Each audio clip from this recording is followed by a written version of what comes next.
এই ছাত্র নাগরিক যদি চায় যে আমাদের মধ্য থেকে রাজনৈতিক পলিটিক্যাল অ্যাপ্রোচের মধ্য দিয়ে রাষ্ট্র পুনর্গঠন সম্ভব, পলিটিক্যাল অ্যাপ্রোচের মধ্যে দিয়ে রাষ্ট্র সংস্কার করতে হবে, তাদের যদি দাবি থাকে সেক্ষেত্রে সেটি নিয়ে আমরা পরবর্তীতে ছাত্র নাগরিকের মতামতের ভিত্তিতে আমরা ইতিবাচক সিদ্ধান্ত নেব। দেখুন, আমাদের এই যে বৈষম্য বিরোধী ছাত্র আন্দোলনের যে ব্যানারটি রয়েছে, এই ব্যানারটির আন্ডারে যতগুলো কর্মসূচি পালন করা হয়েছে সবগুলো কর্মসূচি কিন্তু ছাত্র নাগরিকের চাহিদার ভিত্তিতে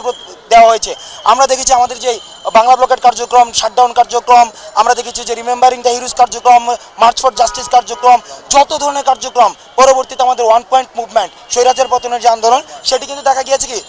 লং মার্চ যেটি ছিল 5ই অগাস্ট, এই লং মার্চ এগুলি কিন্তু ছাত্রদের, নাগরিকদের, সমাজের সব ক্লাসের মানুষের চাহিদার ভিত্তিতে কিন্তু দেওয়া হয়েছিল। অর্থাৎ সেই জায়গায় আমরা সমন্বয়ক যারা রয়েছি, আমরা সমন্বয়করা শুধুমাত্র সমন্বয় করেছি। আরেকটি জিনিস যদি আপনারা দেখেন, সেখানে আমাদেরকে যখন উঠিয়ে নিয়ে যায় তখন কিন্তু যাত্রাবাড়িতে, উত্তরাতে, বাংলাদেশের বিভিন্ন জায়গায় কিন্তু সমন্বয়ক ছাড়াও কিন্তু আন্দোলন হয়েছে। অর্থাৎ এই আন্দোলনের একটি গুরুত্বপূর্ণ বিষয় হচ্ছে সমন্বয়ক থাকছে কি থাকছে না সেটা মুখ্য না, মুখ্য হচ্ছে যদি নির্যাতন হয় সেখানে নির্যাতনের বিরুদ্ধে ছাত্র নাগরিক দাঁড়িয়ে যায়।